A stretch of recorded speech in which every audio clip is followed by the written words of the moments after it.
Hello everyone. तो कैसे हैं आप लोग? आई होप आप लोग बहुत अच्छे होंगे और आपकी पढ़ाई बहुत अच्छी चल रही होगी। सो लास्ट क्लास में हमने फ्रीक्वेंसी के बारे में डिस्कस किया था कि फ्रीक्वेंसी क्या होती है और उसके कुछ इंपॉर्टेंट पॉइंट्स हमने डिस्कस किए थे। इस वीडियो में बच्चों हम नेक्स्ट टॉपिक डिस्कस कर रहे हैं जिसका नाम है टाइम पीरियड, एम्पलीट्यूड और फिर हम वेवलेंथ के बारे में भी डिस्कस कर रहे होंगे। सो हम टाइम पीरियड के बारे में देखते हैं कि टाइम पीरियड क्या होता है और इसका क्या डेफिनीशन है। सो टाइम पीरियड के बारे में देखते हैं। सो टाइम पीरियड के बारे में हम देख रहे हैं तो जिसे हम कैपिटल टी से रिप्रेजेंट करते हैं। टाइम पीरियड को आप किससे रिप्रेजेंट करेंगे? कैपिटल टी से। So the time taken for a complete oscillation of the wave. So एक वेव जब कंप्लीट ऑसिलेशन कर लेगी तो उसे हम बोलेंगे टाइम पीरियड। यदि अगर वो कंप्लीट ऑसिलेशन कर लेगी यानी कि उसका complete to and fro motion अगर हो जाएगा तो उसे हम बोलेंगे उसका टाइम पीरियड। जो टाइम लगेगा यानी जो उसको ऑसिलेशन करने में टाइम लगेगा उसे ही हम बोलेंगे टाइम पीरियड। तो वेव का टाइम पीरियड क्या हो गया? जो टाइम उसको कंप्लीट करने में लगेगा ऑसिलेशन को। सो इसे हम इस तरह से भी रिप्रेजेंट कर सकते हैं कि oscillations, number of oscillations per unit time. So इसे हम इस तरह से भी रिप्रेजेंट करते हैं कि फ्रीक्वेंसी को हम किस तरह से रिप्रेजेंट करते हैं। Frequency equals to number of oscillations per unit time, या फिर आप इस तरह से भी रिप्रेजेंट कर सकते हैं। So time period is equal to 1 frequency. तो टाइम पीरियड का क्या फॉर्मूला हो गया? 1 फ्रीक्वेंसी। सो इस तरह से भी रिप्रेजेंट कर सकते हैं।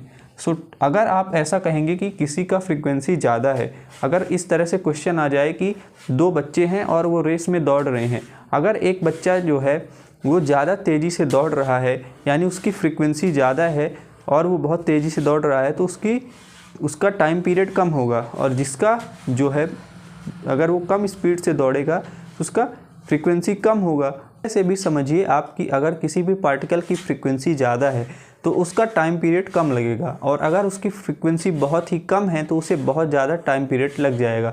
सो इस तरह से भी आप समझ सकते हैं और इस फॉर्मूले को आपको ज़रूर से याद रखना है। इसके बाद हम देख रहे हैं बच्चों एम्पलीट्यूड क्या होता है। सो ये बहुत इंपॉर्टेंट टर्म्स हैं, सो इसे आपको ज़रूर से ध्यान रखना चाहिए। सो एम्पलीट्यूड को हम कैपिटल ए से रिप्रेजेंट करते हैं। ये जो डायग्राम आप देख रहे हैं इसी से हम समझेंगे एम्पलीट्यूड। सो दोनों डायग्राम में हमने देखा कि यहाँ पर मीन पोजीशन है। अगर इसे हम मीन पोजीशन बोल दें या फिर इक्विलिब्रियम पोजीशन या फिर हम एक नॉर्मल कंडीशन बोल दें, तो जब भी आप साउंड वेव जनरेट करेंगे सो इस तरह से वेव्स जनरेट होंगी। सो ये जो नॉर्मल पोजीशन है यहाँ से इसका जो मैक्सिमम डिस्प्लेसमेंट हुआ है इसे ही हम बोलेंगे इसका एम्पलीट्यूड। सो ये जो एम्पलीट्यूड आप देख रहे हैं ये क्या है? ये मैक्सिमम डिस्प्लेसमेंट है किसी भी वेव का फ्रॉम इट्स मीन पोजीशन। सो इस केस में एम्पलीट्यूड इसका ये हो गया। अब इस केस में हम देख रहे हैं इस डायग्राम में हम देख रहे हैं कि अगर ये इसका मीन पोजीशन हो गया तो यहाँ से इसके क्रेस्ट है यानी टॉप मोस्ट पोजीशन से ये जो इसका मीन पोजीशन तक का डिस्टेंस है, डिस्प्लेसमेंट है, उसे हम बोलेंगे क्या? एम्पलीट्यूड। तो इस केस में एम्पलीट्यूड इसका ज़्यादा है। तो दोनों ही डायग्राम में आप देख सकते हैं कि जिसमें मैक्सिमम डिस्प्लेसमेंट होगा, ज़्यादा डिस्प्लेसमेंट होगा, उसका एम्पलीट्यूड ज़्यादा होगा। सो आप कमेंट करके बताइए कि इसमें से अगर मैं इसे फर्स्ट नंबर बोल दूं और इसे सेकंड नंबर, तो किस नंबर की ज़्यादा लाउडनेस होगी, कौन सा ज़्यादा लाउड होगा? सो आप कमेंट कर दीजिए, थोड़ी देर बाद मैं आपको आंसर बताता हूँ। तो इसका आंसर है बच्चों सेकंड नंबर, क्योंकि यहाँ पर आप देख सकते हैं कि यहाँ पर डिस्प्लेसमेंट ज़्यादा है और ज़्यादा डिस्प्लेसमेंट होगा तो साउंड जो है वो लाउडर होगी, ज़्यादा आवाज़ हो। तो सेकंड नंबर जो है बच्चों वो ज़्यादा लाउडनेस को रिप्रेजेंट कर रहा है। तो सेकंड नंबर की जो साउंड वेव है वो ज़्यादा लाउड होगी फर्स्ट नंबर के कंपैरिजन में। सो एम्पलीट्यूड को समझते हैं। The maximum displacement of a particle from there mean position during a wave oscillation. जब भी कोई वेव ऑसिलेट कर रही है, सो जो उसकी मीन पोजीशन है वहाँ से उसका कितना डिस्प्लेसमेंट हो रहा है, मैक्सिमम डिस्प्लेसमेंट, तो उसे हम बोलेंगे एम्पलीट्यूड। तो लार्जर एम्पलीट्यूड यानी लाउडर साउंड। अगर एम्पलीट्यूड ज़्यादा होगा तो साउंड कैसी होगी? लाउडर होगी। स्मॉलर एम्पलीट्यूड में सॉफ्टर साउंड होगी। यदि आप किसी की आवाज़ को आपको बहुत ही ज़्यादा सॉफ्ट लग रही है, इसका मतलब है उसकी साउंड में जो एम्पलीट्यूड है वो बहुत ही ज़्यादा कम है। और अगर किसी की आवाज़ आपको बहुत ज़्यादा लाउड लग रही है, इसका मतलब है कि उसकी साउंड वेव्स जो हैं उसमें एम्पलीट्यूड जो है वो बहुत ज़्यादा हाई है।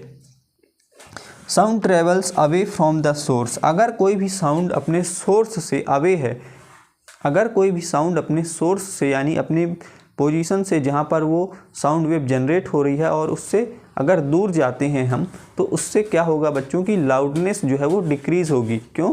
क्योंकि एम्पलीट्यूड भी डिक्रीज़ हो रहा है।